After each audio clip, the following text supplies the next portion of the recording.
A gente ao vivo aqui no Estadão, tá tudo bem com você?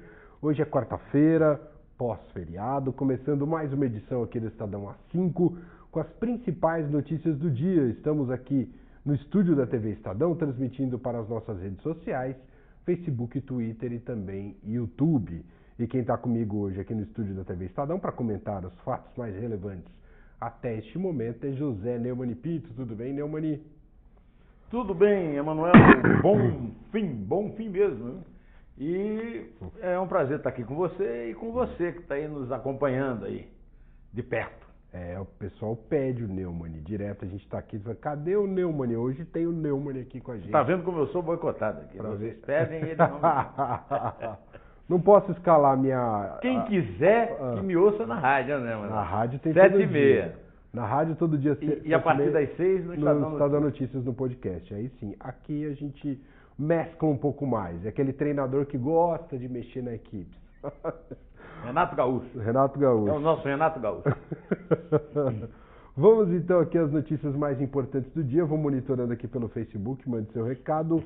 O educador Mozart Neves Ramos será, eu ainda não sei, fiquei de confirmar, não consegui com a Renata Cafardo se é Mozart ou Mozart, mas eu vou ler como Mozart, você sabe se é Mozart ou Mozart ou Neumann, tanto faz.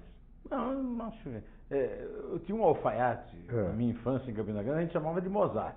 Mas tinha um compositor austríaco que a gente chama de Mozart. Então vamos ficar com o austríaco. Vamos ficar com... O educador Mozart Neves Ramos será o ministro da Educação do governo de Jair Bolsonaro, segundo apurou o Estadão. O Estadão deu essa notícia em primeira mão no dia de hoje, a apuração da Renata Cafardo, nossa repórter especial. A oficialização deve ocorrer no máximo amanhã, quando ele tem uma conversa marcada com o presidente eleito. A escolha de Mozart acontece após a aproximação de Viviane Senna, que é presidente do Instituto Ayrton Senna, ao grupo de Bolsonaro. O futuro ministro é diretor do Instituto Ayrton Senna e foi o primeiro presidente executivo do Todos pela Educação, além de ter ocupado o cargo de secretário de Educação de Pernambuco. Formado em Química e ex-reitor da Universidade Federal de Pernambuco, Ramos esteve ao lado de Viviane em todas as reuniões feitas com Bolsonaro e depois da eleição. Mozart Ramos não é vinculado a nenhum partido e por isso transita bem pela esquerda e pela direita.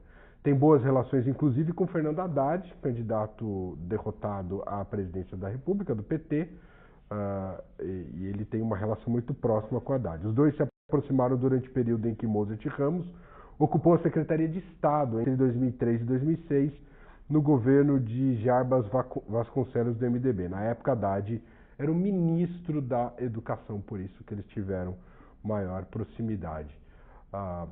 É fato, Neumann, que a área da educação carece de muitos esforços e muitos investimentos no Brasil.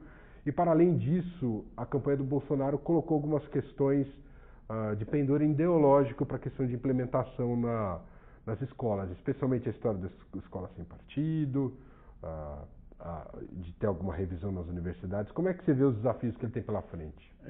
O Mozart Ramos, ele tem um excelente currículo, né? Todos pela Educação é uma ONG super reconhecida pela competência, e o Instituto Ayrton Senna, nem precisa falar, o belíssimo trabalho da Viviane nessa área da educação. O que acontece é que, como você disse, tem alguns percalços aí pela frente. Você falou no Escola Sem Partido. Escola Sem Partido, por incrível que pareça, eu vou concordar com o Olavo de Carvalho. Olha só. Um homem com 67 anos chega a essas coisas. Né? Escola Sem Partido é uma babaquice. Inclusive burro o slogan, né? O certo seria Escola Sem Censura. Agora, o que acontece é que não se impõe uma neutralidade na educação na base do projeto de lei. Este é um trabalho de construção de bases sólidas. Por exemplo, eu vivo dizendo isso. Por exemplo, eu escrevi um livro sobre o Lula, o Turma escreveu um livro sobre a República das Assassinato de Reputação no governo Lula, o Hugo Studart acaba de escrever um livro brilhante, um livro O trabalho tem que ser sobre a guerrilha do Araguaia, chama-se Borboletas e Lobisomens. O trabalho tem que ser esse, para você acabar com a hegemonia da esquerda na academia, que é hegemônica mesmo, e que manda na academia. Você tem que fazer, não um decreto, um projeto de lei, um programa. Na época do regime militar, foi quando se perdeu exatamente a hegemonia para a esquerda, que passou a ditar de dentro do campus a posição da esquerda no Brasil, né? Essa posição é muito sólida. Eu vou fugir um pouquinho do assunto, porque eu quero tratar de um assunto que mostra muito claramente como é que acontece essa hegemonia.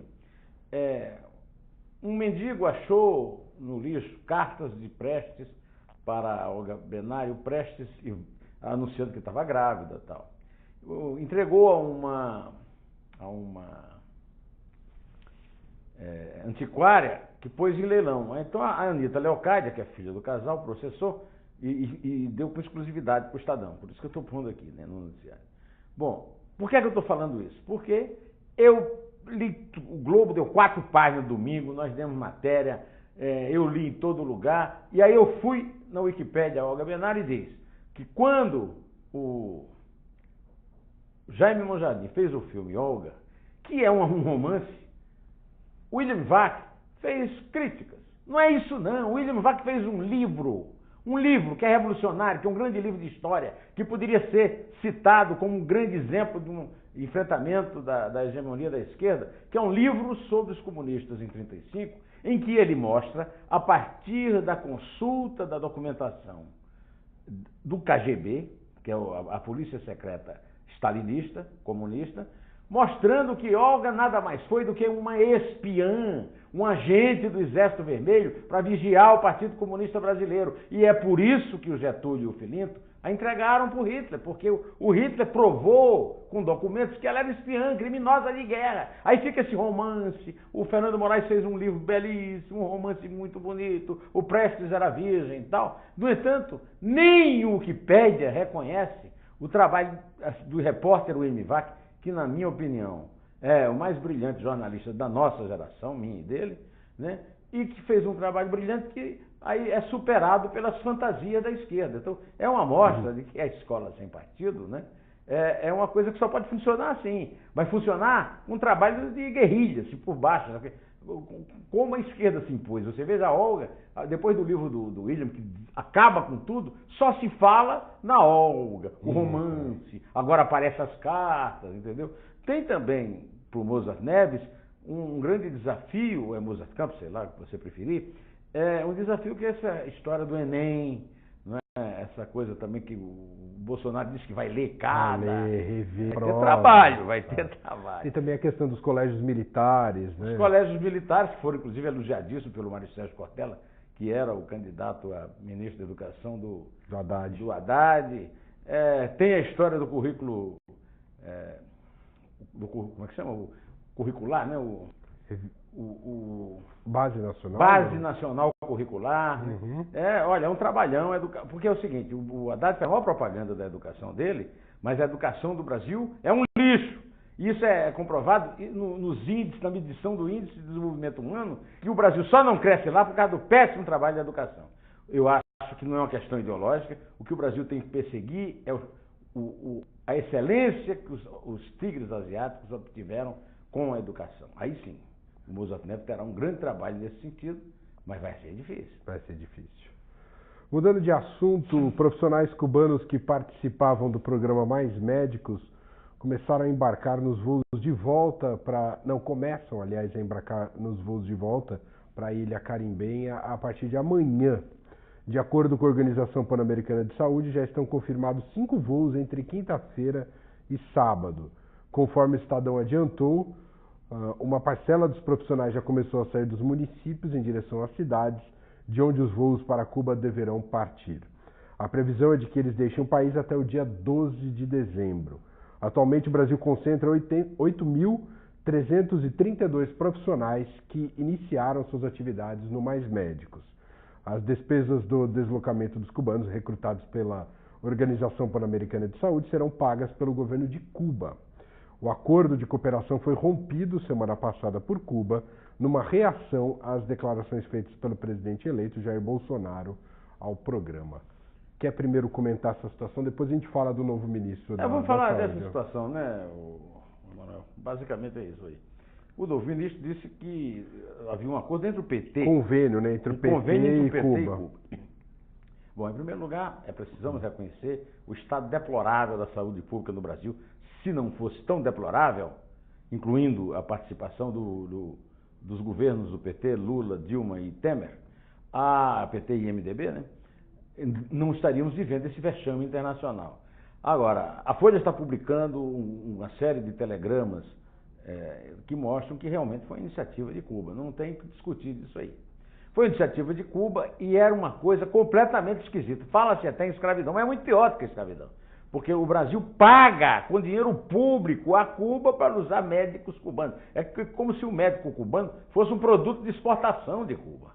Esse dinheiro que, teoricamente, vai para Cuba, ele só serve para enriquecer o patrimônio da família Castro, que manda lá em Cuba, né? O Fidel morreu em 2016, mas até hoje é da lenda dele que o Raulzito vive, né? Então, essa é uma coisa absurda, que uma hora ou outra tem que ser rompido. E o desafio do novo ministro, que é o Luiz Henrique Mandetta, do Mato Grosso do Sul, o desafio dele vai ser preencher essas vagas. Os médicos cubanos, é claro, são simpáticos. Ninguém sabe se são médicos mesmo. Muita gente diz que são espiões, e esse negócio que Cuba fez de chamar de volta correndo é muito suspeito. De qualquer maneira, não são médicos revalidados. Eles têm o privilégio de não terem revalidado os seus diplomas. Nenhum médico no Brasil pode trabalhar sem revalidar o seu diploma, se ele se formar fora, inclusive brasileiros, nas faculdades de medicina do Brasil, sob controle do Conselho Regional de Medicina, e eles conseguiam. Então, mas é tudo horrível nisso aí, e é tudo herança do passado, né? Agora é um desafio danado para o Mandetta, né? Só que o Bolsonaro disse que o Mandetta ainda não houve processo e ainda não é réu. Ainda porque tem suspeitas de Caixa 2, né? Suspeitas de irregularidades de Caixa 2 numa campanha lá no Mato Grosso do Sul. Ainda é um advérbio perigoso. Ainda significa que ainda pode ser, né? Uhum. Então, por que não previne isso? Por exemplo, eu elogiei muito o ministro da Educação, porque a escolha do ministro da Educação enfrenta o chamado presidencialismo de coalizão, que é, na minha opinião, a maior conquista até agora do futuro governo Bolsonaro. Agora, o Ministério da Saúde, tem muita gente aí, da mesma forma que o Ministério da Agricultura, defendendo a Tereza Cristina, outros defendendo o Mandetta. Eu nem sei quem é Mandetta, nem sei quem é a Tereza Cristina e nem sei quem é a Mozart Neves, né? Eu estou só me baseando no que é noticiado e nos currículos deles, né? É preferível pegar os que ainda não são réus e nunca serão. Estamos ao vivo aqui com o Estadão A5, direto dos estúdios da TV Estadão, para as nossas redes sociais, Facebook, Twitter e também YouTube, com as principais notícias do dia. E hoje contando com José Neumann e Pinto. O relator da Operação Lava Jato no STF, ministro Edson Fachin, pediu um parecer da Procuradoria-Geral da República sobre o recurso por liberdade apresentado pela defesa de Lula. A defesa do ex-presidente justifica a ação dizendo que o juiz que condenou Lula aceitou o cargo de ministro da Justiça no governo do futuro presidente Jair Bolsonaro. Para os advogados do petista, houve parcialidade do então juiz Sérgio Moro na análise do caso envolvendo Lula. O mesmo argumento foi usado em outros habeas corpus favoráveis ao ex-presidente. A diferença é que agora Moro aceitou efetivamente o convite para ser ministro. Segundo os advogados de Lula, o ex-juiz Sérgio Moro demonstrou interesses exoprocessuais ou ex-processuais ao condenar seu cliente. É o que nos consta aqui. O Fachin então pedindo o parecer da PGR, mas é um argumento que pouco se sustenta, né, Neumann? É um argumento completamente fora do tempo, né? O Lula está completamente fora do tempo e a defesa dele também. Veja só, o Lula foi condenado quando nem se sabia que o Bolsonaro era candidato. Foi condenado pelo Sérgio Moro a 9 anos e meio de cadeia. O Tribunal Regional Federal da 4ª Região de Porto Alegre aumentou a condenação para 12 anos e 1 mês e confirmou por 3-0. Aí a defesa recorreu, mas sem usar a nomeação do Sérgio Moro, porque estava longe da eleição, ninguém nem sabia quem é que ia ser candidato e quem não ia, nem se o Lula ia ser candidato ou não. Tudo isso é uma maluquice, não tem o menor sentido, é como se ele entrasse numa máquina do tempo e fosse lá atrás para pegar um argumento que se justifica lá na frente. Primeiro, ele não foi candidato, então ele não pode ter sido prejudicado pela nomeação, porque ele não foi candidato. Então ele não era adversário do Bolsonaro, teoricamente, era, né? Porque o candidato era o Lula mesmo, mas teoricamente era o Haddad, e agora ele está tão fora do tempo que ele entrou na hora errada. Eles conseguiram a segunda turma com grande alegria, porque eles achavam que a segunda turma. E aí aconteceram duas coisas. Primeiro, o Toffoli foi para a presidência do Supremo Tribunal Federal, e aí a Carmen Lúcia foi para a turma. Mudou tudo, tá certo? Aí mudou o Toffoli. No sábado agora, semana passada, dia 19, o Toffoli publicou um artigo sobre o pacto, não sei o que, e tinha lá um parágrafo que ele dizia o seguinte: o impeachment da Dilma, a prisão do Eduardo Cunha e a condenação e prisão do Lula são fatos normais numa democracia, onde o Estado de Direito funciona. Quer dizer, até o Toffoli abandonou o Lula. Acontece que o Lula perdeu a eleição. Então a grande expectativa, o Marco Aurélio Mello não dizia que se o Lula fosse condenado, ia ter uma convulsão no Brasil. A convulsão agora, depois que a gente viu que teve 100 milhões de brasileiros que não votaram pelo Lula livre, né, que é a conta que o PT faz o contrário, para dizer que o Bolsonaro não é legítimo, faz a conta dos que não votaram mais o Haddad, mais o Bolsonaro, que você vai chegar a 100 milhões de votos para saber quem é que não queria o Lula livre e solto, né? Então, isso tudo mudou tudo. Mudou, inclusive, o pensamento do Toffoli, que não está mais disposto a fazer esse jogo, conforme deixou claro no artigo do El País. Ou será que ele pensava que ninguém ia entender porque foi escrito em espanhol, né? Por falar em STF, a segunda turma do Supremo decidiu desarquivar inquérito que apurava a suspeita de envolvimento do senador Aécio Neves, lembra dele? Em esquema de corrupção e lavagem de dinheiro em Furnas. Inclusive está terminando o mandato como senador, mas começa ano que vem o mandato como deputado federal. A segunda turma do Supremo também determinou que a Procuradoria-Geral da República conclua a análise do caso dentro de um prazo de 60 dias. Em junho, o ministro Gilmar Mendes determinou o arquivamento do inquérito, apontando ofensa à dignidade do investigado. Ano passado, a Polícia Federal alegou que não conseguiu comprovar que Aécio tivesse cometido crime. O delegado da PF, Alex Levi Rezende, concluiu que não é possível atestar que o senador realizou as condutas criminosas que lhe são imputadas. A Procuradoria-Geral da República havia pedido que o inquérito fosse encaminhado para a Justiça Federal do Rio, sob a justificativa de que o suposto crime havia sido praticado antes do mandato de Aécio como senador e não era relacionado ao cargo que o tucano atualmente ocupa. Para Gilmar Mendes, no entanto, a mudança de entendimento da Corte sobre o alcance do foro privilegiado não deveria impedir o arquivamento do caso. Ao recorrer da decisão individual de Gilmar Mendes, a PGR sustentou que o ministro arquivou o processo sem levar em conta informações complementares anexadas ao inquérito, que tratariam de suspeitas de valores oriundos de um esquema de propinas na diretoria de engenharia de Furnas. Novas informações bancárias foram obtidas por meio de acordo de cooperação internacional firmado com Liechtenstein no ano passado. Neumann.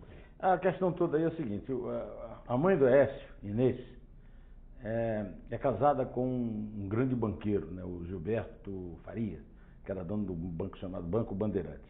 Então tem um monte de fundações no exterior, institutos e não sei o quê. É uma mulher muito rica. É um absurdo que esse cara esteja se corrompendo por dinheiro do qual ele não precisa, né? De qualquer maneira, o Gilmar está sendo, digamos assim, enfrentado pelo Fachin, que desarquivou, né, o processo e manda para a segunda turma, onde o Gilmar não é mais majoritário porque não tem lá o Toffoli para votar com ele. O Aécio Neves é a grande desmoralização do Brasil. O maior desmoralizado do Brasil é o Aécio Neves, que teve 50 milhões de votos em 2014 e depois jogou fora, cuspiu e rasgou todos, por fazer uma posição completamente fraca de fancaria, que na verdade era comprada por propina, como ficou claro nas delações da OAS, da JBS e da Odebrecht. Pois então, o que acontece agora é que isso aí eu acho que é bom que tenha entrado na sequência depois do Lula, porque se o Lula perdeu a eleição e perdeu fragorosamente, o PSDB perdeu muito mais. Então isso aí, além de mostrar a decadência do PSDB, que perdeu completamente a força lá no Supremo, onde nenhum tucano jamais foi condenado, graças ao Gilmar Mendes, mas o Supremo em geral, né? E mostra que o Aécio vai ter um problema, viu? Só para a gente encerrar, que o tempo está estourando, que é o seguinte: essa transição que ele vai fazer do Senado para a Câmara vai deixá-lo exposto a uma interpretação do foro da revisão, né, do foro. Porque aí é um mandato de senador, vai ser uma confusão para esses ministros do Supremo se divertirem. E eu também, que eu quero ver o circo do Aécio pegar fogo. Ontem, para a gente concluir aqui o nosso Estadão A5, ontem o Brasil fez mudando de assunto, né, falando um pouco de futebol, ontem o Brasil fez sua última partida na temporada 2018, ganhou de Camarões pelo placar magrinho de 1-0 lá com o Seedorf no banco, e o Brasil encerra de maneira melancólica o ano de 2018 e sem o Hexa, né, como todos já sabemos. E os prognósticos, segundo o Neumann, ele vai explicar melhor, não são nada positivos pelo que a gente viu até agora, né, Neumann? O jogo foi uma porcaria, assim como o jogo do Uruguai. Tanto o Uruguai quanto o Camarões podiam ter vencido o Brasil, foi só uma questão de sorte, e o Tite não viu nada, não viu o jogo. Agora, o Tite está no programa dele. O programa do Tite eu vou contar para você. Ganha a Copa América. Não é difícil. Argentina. Vai ser aqui, né? Vai ser aqui. É colocado na eliminatória. Também não vai ser. O problema é a Copa do Catar. A Copa do Catar, eu tenho um cronograma para o Tite. A grande vergonha brasileira são os 7-1 e depois os 7-1 da Alemanha e os 3-0 da Polônia. Da Holanda. Em 14. Então, mas o Brasil foi em quarto lugar. Lá no ranking é o seguinte: quarto lugar. Na Copa, que Tite, é o grande Tite, é o papapá, pé. O Brasil foi quinto. Na Copa da Rússia, o Brasil foi o maior vexame. Quinto lugar. Então, eu acho que nós podemos já torcer, porque já que o Tite vai ficar até lá, que ele vai disputar com muita honra e muita glória o sexto lugar. Se prepare.